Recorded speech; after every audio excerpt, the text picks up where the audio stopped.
What's going on, everyone? This is Shamar here. Super excited to bring you coverage of the Kingslayer tournament at GenCon for a Game of Thrones, the card game 2.0. This was a finals that was hosted by the White Book podcast. For those who don't know, FFG scheduled this event to be Swiss and then a cut to top 16 with prize support for the top 16. There was no actual official playdown.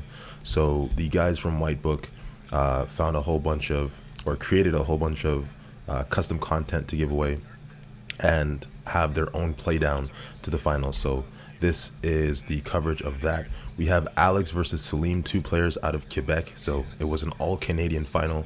Alex is playing Greyjoy Night's Watch and Salim is playing Greyjoy Targaryen. These two, I guess, houses were put together based on the Kingslayer rules, which was you had to put two complete houses together, and then a minimum of 10 neutrals. So that's why you're going to see lots of loyal and non-loyals being played together, which by the regular structured rules would not be able to happen, but because of this tournament, that's why. So we have a 4-card flop on both sides of the table. For those who don't know the cards, I have the card images up for you, so you can just pause it and look at what they both have. But on Salim's side, he has Alanis Greyjoy, I believe a King's Road, Drogon, and I can't remember the name of that last card. And then on Alex's side, he's got what looks to be the Drowned Men, Sam Tarley, the Rose Road, and the same guy that I can't remember his name. So we're in the plot phase now. Both guys are just deciding what plot they want to play. Again, these are two players from Quebec. Both played 1.0, so they know what they're doing. So we've got a Feast for Crows and Naval Superiority. Naval Superiority is meant to block the gold or the income on your opponent's plot card if they're playing an Edict or a Kingdom.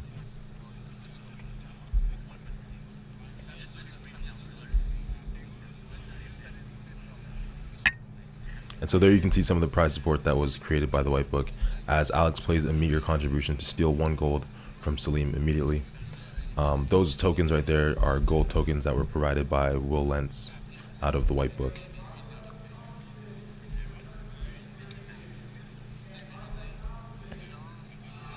So we have here another King's Road into play, which Salim uses right away to reduce the cost of his next character by 3, pays 1, and let's see who he puts out here for 4. And he drops an Unsullied for 4, while Unsullied is attacking participating characters on the other side that are defending at -1 strength. So he's done his marshalling. He's going to pass it over to Alex. Alex does have a King's Road here to use as well to reduce the cost of a character that he plays by 3. We'll see if he decides to pop that off. He almost did, hesitates, and pays 1 for the Steward at the Wall.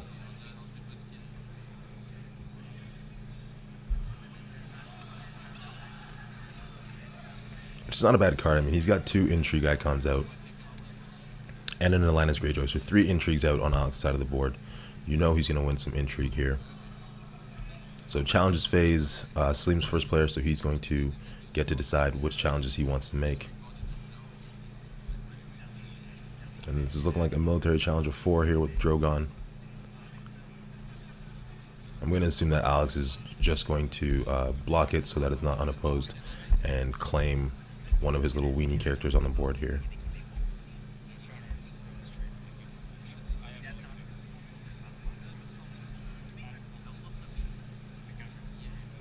And there it is.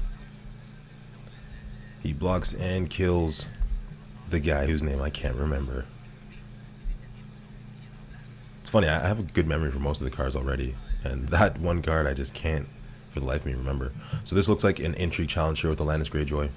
Her ability isn't one that pops off in challenges. It just reduces the reserve value by 1 on each player's plot card.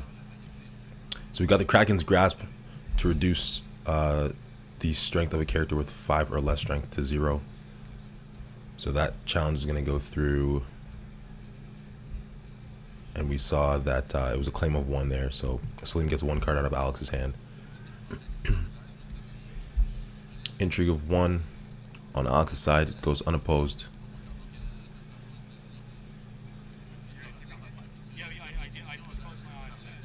And mix up here with what card? Oh, Asher Greyjoy. Very nice.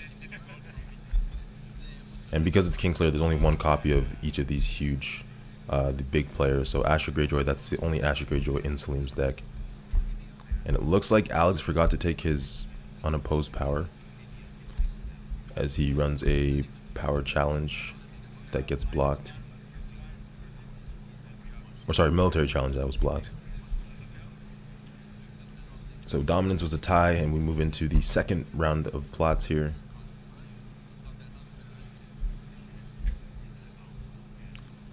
Both guys moving at lightning pace.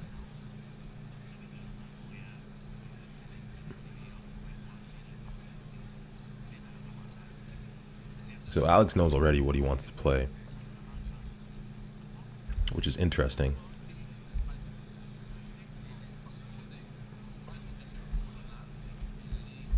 Very nice. We got heads on spikes and filthy accusations. So Alex is going to get to pull 1 card from Salim's hand. If it's a character, he gains 2 power. If not, it just gets discarded. They both get discarded either way and gets his reducer. And Salim gets to kneel a character of his choice. And he kneels Alex's 1 military icon on the board. Very smart play. And for those who don't know, the heads on spikes, that is Nate French on the card art there on the first spike. So a lot of people had him signing their card at GenCon.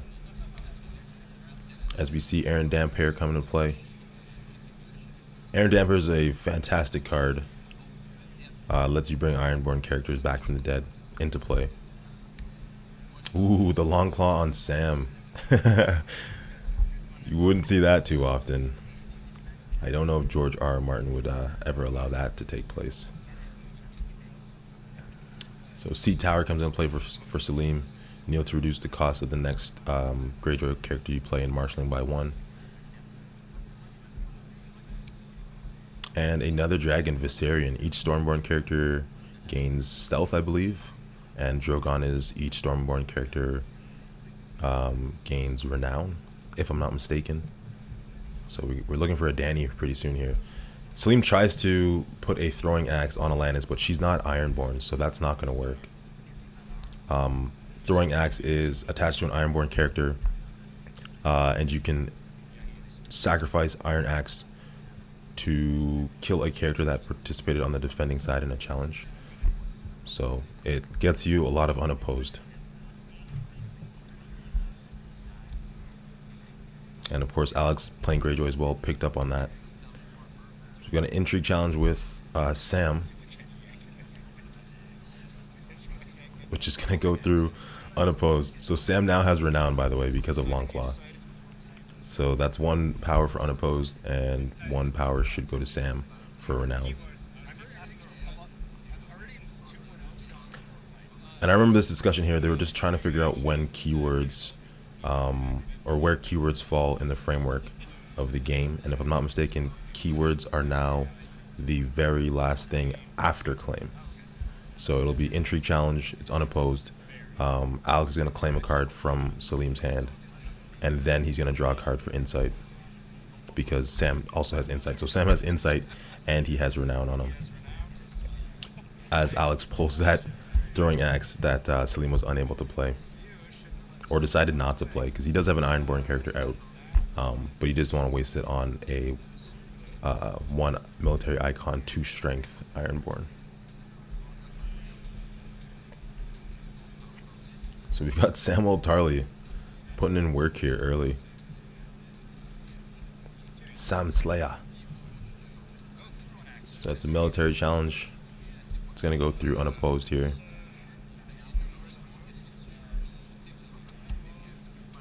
What is that guy's name? Is he the Salty Navigator? I feel like that's his name, or something like that. I feel like that's his name. Or maybe that's from 1.0. I don't know. Something to do with being salty.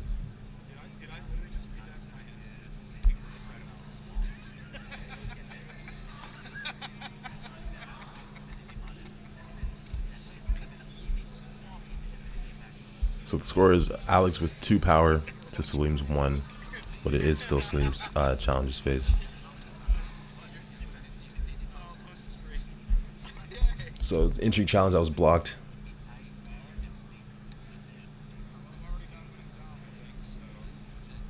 And this is a power challenge here, which Salim wins quite easily because Aaron Danfers doesn't have too much in the way of strength. So that is now 3-1 for Salim as we move into the third plot. And for new players, Game of Thrones has 7 card plot decks. So we got Summons and a Noble Cause played. Summons is great for this, was great for a tournament like this, to search the top 10 cards of your deck for a character. Helps you see what you want to see, and has a pretty high income on it, so that you can get that character out immediately. Salim struggling to count the 10 cards here, just making sure.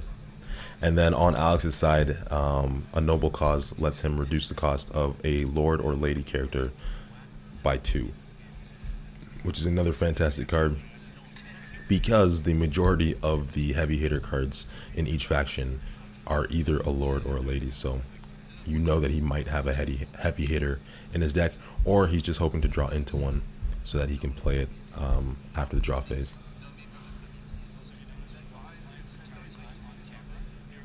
And I just missed who Salim took. I think it was Balin. Or I could have just made that up. Just kidding, it was Balin. So Balin Greyjoy, he has Renown, and he has the 1.0 version of Intimidate, but this is a text version. So any character with strength lower than his does not contribute to the challenge. So he gets a lot of unopposed as well, which is fantastic because he has that Renown on him. So we move over to Alex's marshalling phase. He has, I believe, 6 gold and reduces by 2 on a Lord or a Lady. But first plays the Iron Islands Fishmonger and then drops Asha into play.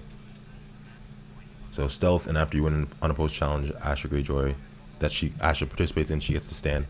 But it looks like Alex spent all of his money here. He didn't actually use the Noble Cause to reduce by 2. He should have 2 gold left over as he stuffs that challenge. Intrigue challenge. He stuffed an intrigue challenge. So he's going to draw for insight, and he's going to get that Renown on Sam, who is still putting in work. So uncharacteristic of Sam. What is this? Unless it's Battle of the Books. Maybe that's what it is. This intrigue challenge is just Battle of the Books. So we got Balin. You know that's going to go through unopposed. No one has higher strength than he does on Alex's side of the board. So 1 for Renown, 1 for unopposed. Oh, sorry, that was a power challenge for Balin. And then a military challenge here for Drogon, which kills the Iron Island Fishmonger. But you know that she was just played as fodder. So Alex isn't too worried about that. It would be nice if she could survive till the next round so that he can finally make that buck back, because you know that he played the Fishmonger for 1 and then used it to reduce by 1, so there was no net gain there. So that's a card that you want to get in setup, or try to have her on the board for 1 extra turn so you can actually get a benefit from her. Although using her as military claim is a benefit as well, because you don't have to kill one of your more important characters. I'm just still so baffled that Sam has Renown and is putting in work by himself right now. So we've got Asha Greyjoy, who stealths the Unsullied with the military challenge. Still gonna win. Claims the salty guy. I'm just calling him the Salty Navigator. Hopefully someone can tell me in the comments what the hell that name is. I'm gonna check it after this anyway. I should know, I'm a Greyjoy player. Aaron Danfair with the power challenge of 3, and it gets stuffed by Viserion and Unsullied. So it is 6-3, but it should be 6-4 because Alex would have had 2 gold left over which would have helped him in dominance. And I think he just realized that as well, as he says it's too late. Well, that's okay. These guys are good friends, so. The double wildfire play. Double wildfire, so each of them have to kill all characters on the board, or choose 3 characters and kill all the other ones on their side of the board. So by the end of this, they'll both have 3 on their side. So Viserion and Alana's Greyjoy are now gone for Salim. And things are starting to look a little bit better for Alex here. Because of that Asher Greyjoy stealth, he can get some challenges through if he's able to put down another military icon. If you can get a Theon out, that would be the best. As he throws down the Greyjoy Reducer Sea Tower as his limited card for this round. And a Milk of the Poppy. Any 1.0 player knows what that does. Just blanks that Balin Greyjoy card, so now Balin Greyjoy won't be able to get any unopposed for characters on the other side participating with less strength than he has. And he also loses his renown, which is very, very big. But Salim is a Targ player, and we know that if Viserys Targaryen comes out, he is able to remove attachments when he leaves play. And we've got a Messenger Raven, which you can return to your hand during dominance to draw a card. A little card draw engine there for $1. Not too shabby. Iron Fleet Scout. Kneel it to increase the strength of a Greyjoy character by 1 or by 2 if you're the first player, but Salim is second player, so there won't be any two bounces. And the Braided Warrior, no attachments except weapon. And the only weapon that they can really wear right now is Drogo's Arak, which comes out right now. Attached character gets +2 strength. If it's Khal Drogo, he stands during the first military challenge that he participates in. Which, as we know, Drogo, his ability is that he can initiate 2 military challenges, so that's why you can have him stand in both. So, Intrigue Challenge, won by Alex.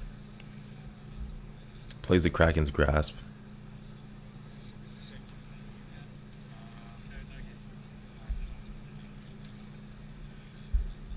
Which gets blocked by the Hand's Judgment.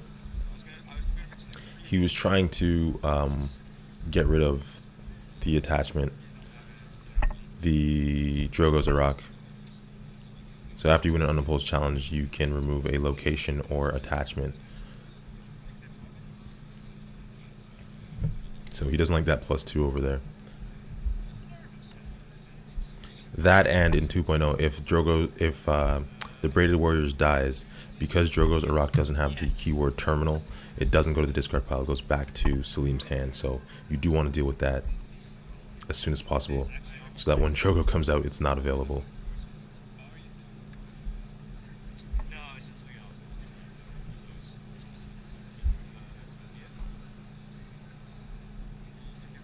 So 5-4 as we go into Salim's challenges now.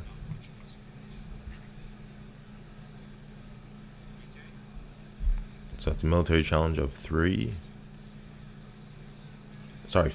because of Drogo's Arak. And it's going to go unopposed, but he's going to save Asha Greyjoy instead of claiming her for military. So now she's going to have +1 strength because of Risen from the Sea.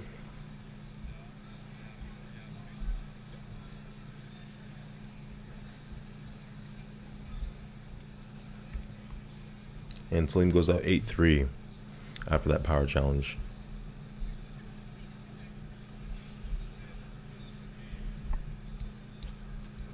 Now we've got March of the Wall and Confiscation. I love the card March of the Wall. In this case here, this is a very smart play by Salim. Because Confiscation allows Alex to remove an attachment, Salim is going to claim, I believe, yeah, he claims a Braided Warrior for March to the Wall, so he discards that from play so that he can get the Iraq back to his hand. And then now that forces Alex to remove an attachment. The only attachment that Alex can remove at this point is the Risen from the Sea that was played on Asher Greyjoy and gave her +1, because he doesn't want to remove, obviously, the Milk of the Poppy that he played on Balin Greyjoy. So that was a very smart play from Salim. Forces Alex to get rid of one of his own beneficial attachments by choosing for his plot to fire first. So Salim had more initiative, chose his plot to fire first, and then Alex to go second.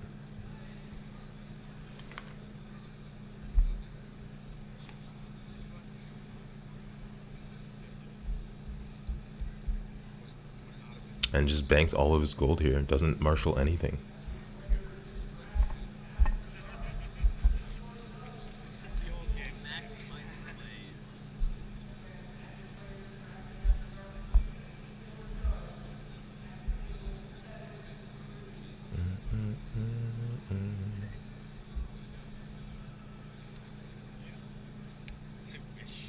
Got a Drowned Man.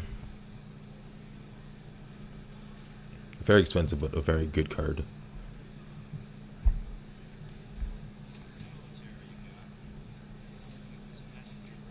And plays the Messenger Raven again. So like I said, very cheap draw engine. If you have that gold left over, or a gold left over, it's better off just to play it and get it out on the table. At the worst, it'll be something that you can use for military claim.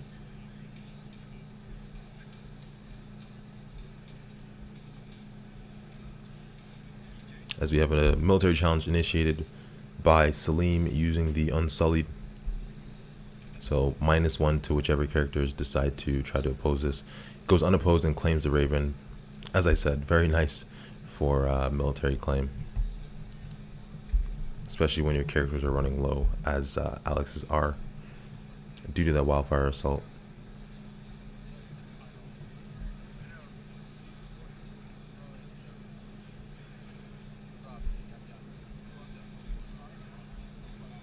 Power challenge of 5 with Balin. Opposed by the Drowned Men, but Salim still goes up 10-2 as he steals that 1 power. Sam again with the unopposed Intrigue challenge. Gets Drogo's Iraq. He's going to get 1 power for unopposed and 1 power for Renown. Oh my gosh. Every time that I see Sam claim power, I'm just... it's just funny to me. And then Asher Greyjoy, power challenge, which is again unopposed. She stands.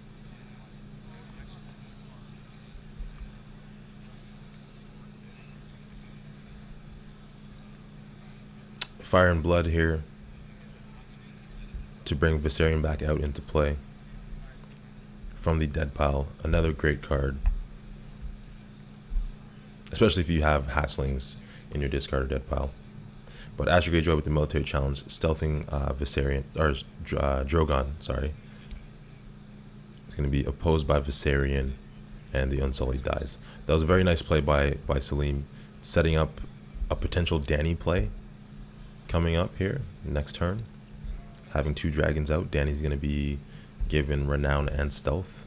Gotta assume that's what he's doing. And also so that he wouldn't have to take an unopposed military challenge, but either way. Yep, so sneak attack and marching